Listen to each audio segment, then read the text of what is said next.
Welcome to the Revit tutorial 2. In this lesson, we will learn 3 new skills. The first one is grid line creation. It is an important coordination system. Then, we will create the floor slabs and columns for ground floor. Finally, we will talk about the assignment. Let's get started. First, let's review what we did in our last lesson. We have created 3 levels and renamed them. The first one is ground floor structural plan. We will start modeling floor slab on ground floor in this lesson. For the roof structural plan, we will talk about it later. And also the first floor structural plan. We will work on the first floor in next lesson. Now, we will learn a new function, which can show all the view tabs at the same time. First go to the View tabs. Then, click the Title Views button. This will immediately create 4 separate windows. Each tab is placed in its respective window. You can also change back into one window. By clicking the Tabs Views button, you can go back to one window. In Lesson 2, we have 3 key learning. First of all, we need to create the grid line. Grid line is a fundamental coordination system. No matter we are in plan view, section view, or elevation view, we can use grid line to locate an element. Second, we will create our first solid element in Revit, the floor slab. It is very easy to create floor in Revit. We will learn some skills and tools to prepare our drawing. Last, the column creation is relatively difficult. We have to consider a few parameters when we are modeling the column. As an exercise for this lesson, you will need to practice these skills after watching this video. As you can see, we have 2 windows on the screen. On the left-hand side we have our Revit, which will be our main focus. Please open the Revit and go to the ground floor structural plan. On the right window we have the reference building plans which we will create in Revit. The reference building plans on the right window could be in PDF or AutoCAD format. We will keep it there because we need to refer to it from time to time for dimensions and all necessary information.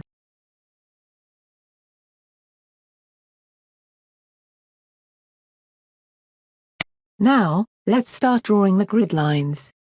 Under the Architectural tab, in the Datum panel, there is a grid line button at the top right-hand side.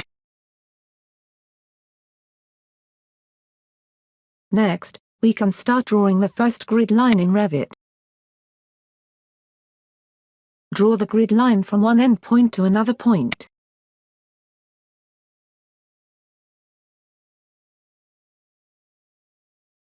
Then we can change the symbol of the grid line by double-clicking it.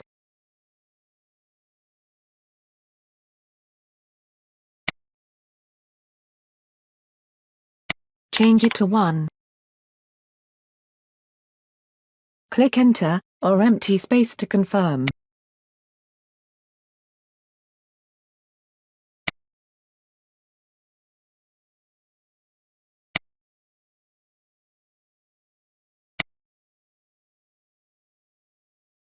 The second grid line will follow the number order.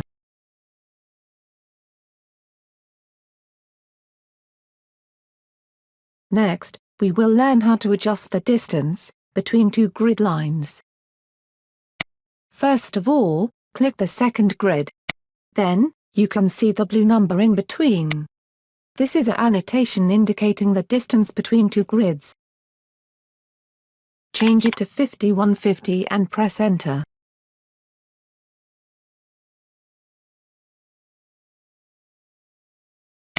Let's continue to draw the remaining grid lines.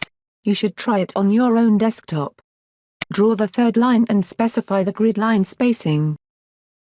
You can see I am referring to the right window for the grid line labels and the spacing. I suggest you either print out the reference sheet for this lesson provided in the description box or open it up in your desktop when drawing.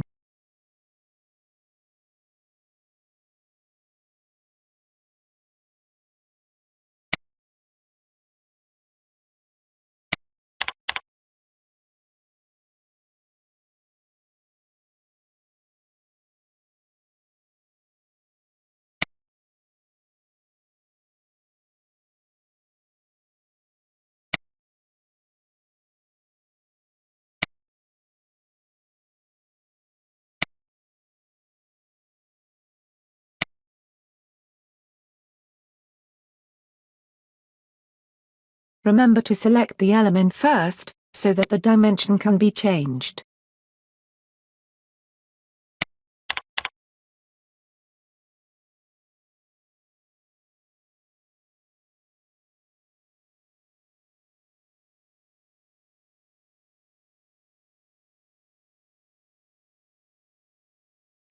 After completing the vertical grid lines, now draw the horizontal grid lines. In the horizontal line, we use a different counting system. Now, let's change the grid's name. Click the symbol 5 and change it to A.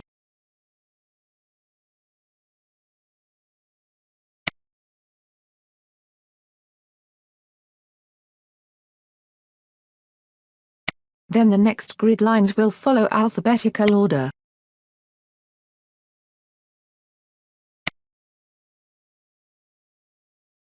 Same as vertical grid, we can see the blue number in between.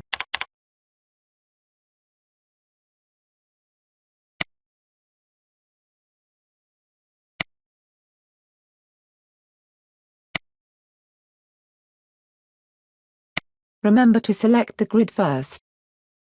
Then, the blue dimension will show up.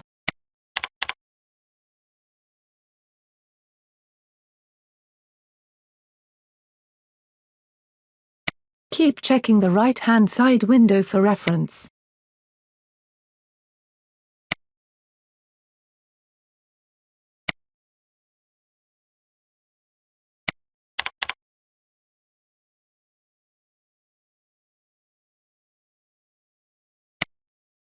By clicking and dragging the grid line on the same axis, we can align the grid line.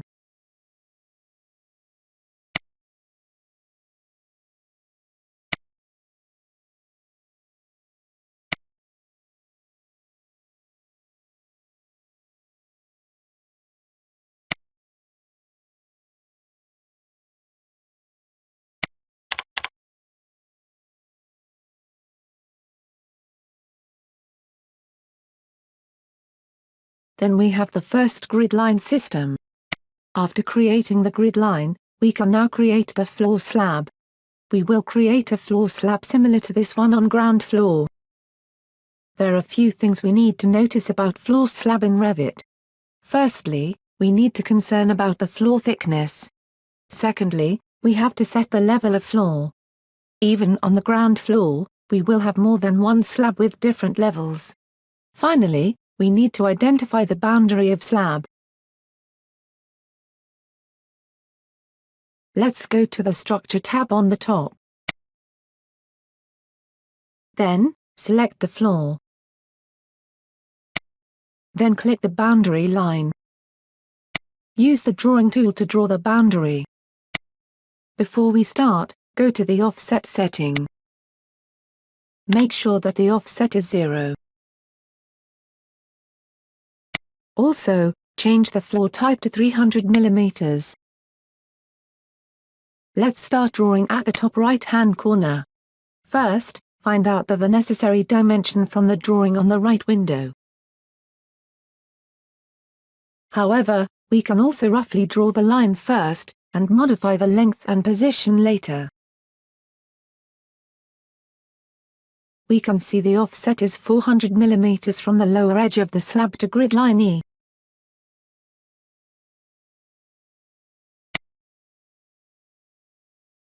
Now we have to adjust the boundary line according to the right window. The first line is 400 mm offset from the grid line. To adjust the position, first, we select the line. When you zoom in, you can see that there is a blue dimension between the line and grid line. When we click that blue dimension, we can edit the number type 400 and press enter. Then do it for the second line.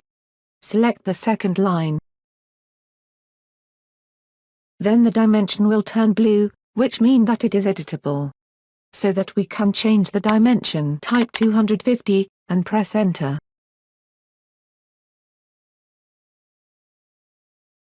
Let's check the right-hand side window for the corner.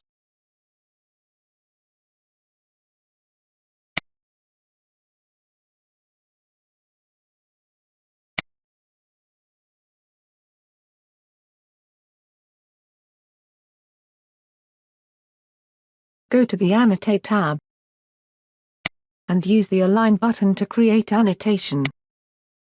Select the grid line first. Then select the boundary line. Finally click the empty space to finish the annotation. After that, select the boundary line to modify the dimension. You can see, now the dimension changes to blue. And you can change it to 400.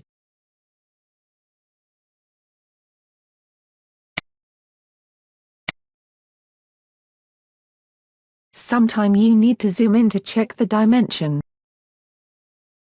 We can see that the right-hand side boundary line is offsetted by 250 mm.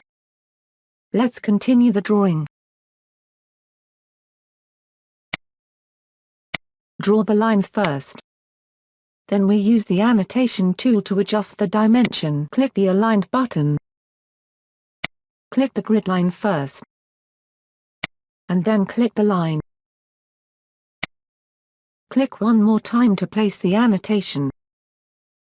If we want to change the dimension, we have to select the line that we want to adjust. Then you can see that the dimension will change into blue color. Click the dimension text. Change the dimension text to 250. And then press Enter. Then, we apply the same skill to other dimension.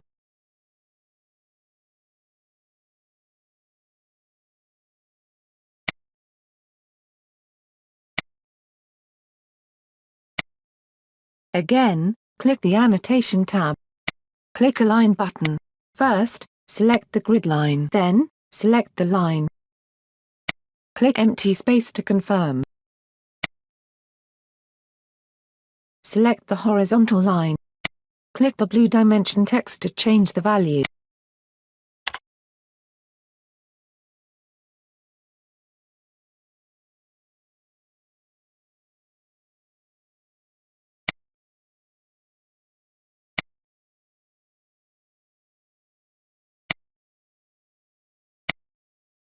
Again, click the Annotation tab. Repeat the STPE that we've learnt.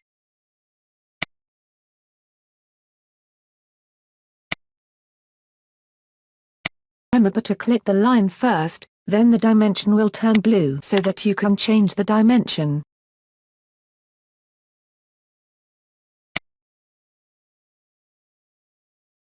After completion, click the Finish button.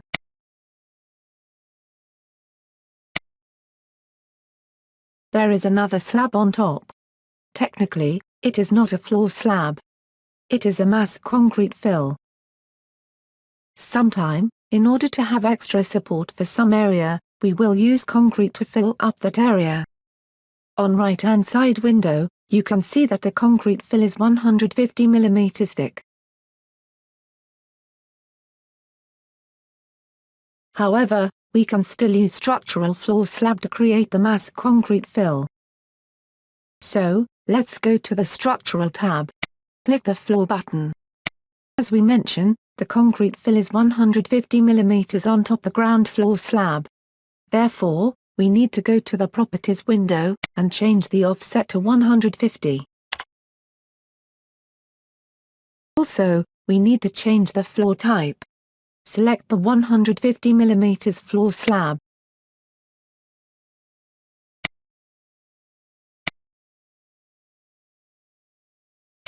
Before we start drawing the boundary, remember to study the right-hand side window dimension carefully, such as the offset from grid line and the boundary line of the mass concrete fill.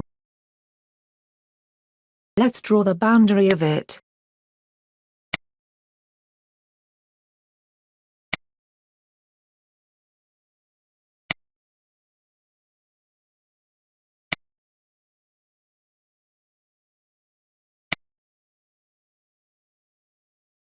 Now, we can adjust this boundary line according to the right-hand side. Go to the Annotate tab and click the Align tool. And select our top boundary line. Then click the grid line. As a result, the distance between two lines will be shown. Click the empty space to place the dimension. If we want to modify the dimension, we need to click the boundary line first. The purpose of this action is to tell Revit that I want to change this dimension by moving the boundary line. Otherwise, the dimension cannot be changed. Now, you can see that the dimension turns blue. We can edit the blue dimension, change it to 150, and press Enter. The vertical boundary line should be aligned with the grid line, so we don't have to change the offset of this line. For the bottom line, we need to use the Align tool again, in order to change the offset dimension.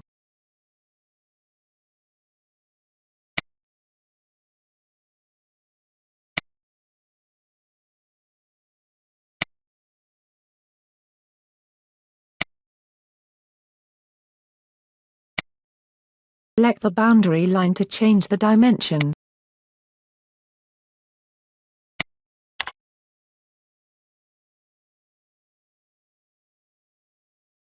The remaining boundary line also aligned with the grid line.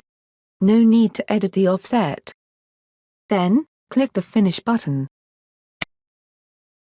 Let's go to the 3D view to see our result. Click the 3D view icon. Here we have our mass concrete fill for ground floor. After the floors are created, you can create columns in Revit now. Columns are used to support the floor. Drawing columns is more difficult than the floor. You have to manage lots of constraints and parameters. For example, the column size, length, and construction method. The default structural column is steel column. In Hong Kong, most of the columns are made of concrete. There is no other columns for us to choose. Here, we can insert family from other sources. Under the Insert tab, click the Load Family button. By default, when you install a Revit, there is hidden folder, which contains some families. Go to the location as shown in the screen.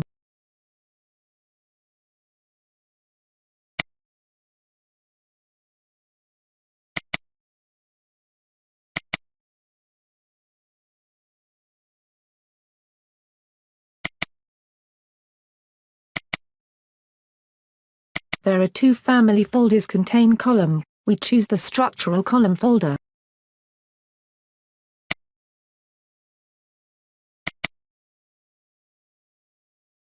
According to the drawing, we need a rectangular column. According to the drawing, we need a 600 x 300 mm column. However, we cannot find the exact size for our rectangular columns. Click the Edit Type button, then duplicate and create a new size of column. Click the Duplicate button to create a new type. Let's rename the new column. Then change the dimension of the family.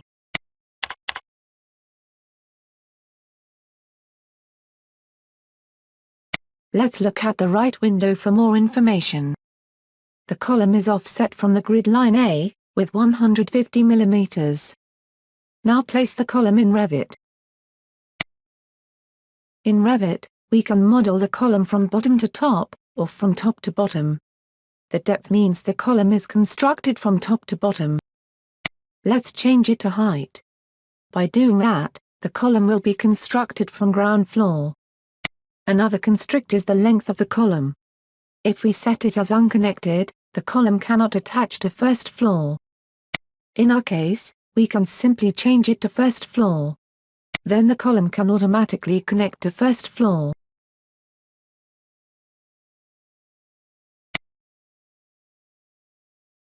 Let's try to rotate the column. According to the drawing, we need to rotate the column by 90 degrees. Then click the empty space. Move your mouse anti-clockwise. Then type 90, and enter. After rotation, let's align the column. Then we use the Move tool to align the column. Click the edge or end point of the column. Then click the grid line. The column aligns vertically. After that, we need to align the column horizontally. Click the Align Dimension tool first. Then click the grid line. Then click the top edge of column. We will have the dimension between the column and the grid line.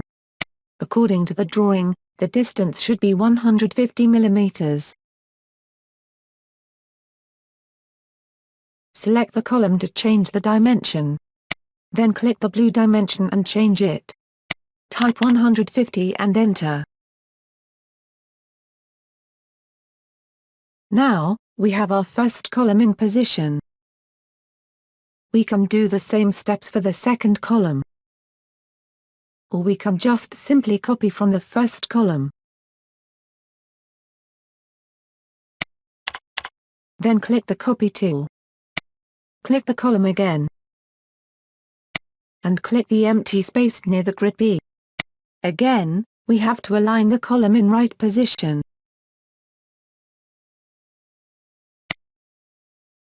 This time, we try to click the center position of the column and move it to the grid line B directly.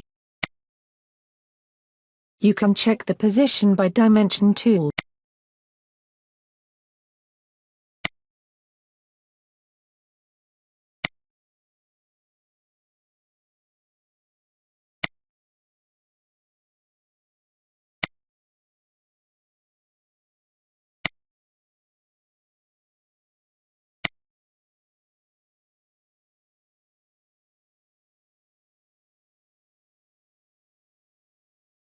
We can go to the 3D view to see our result.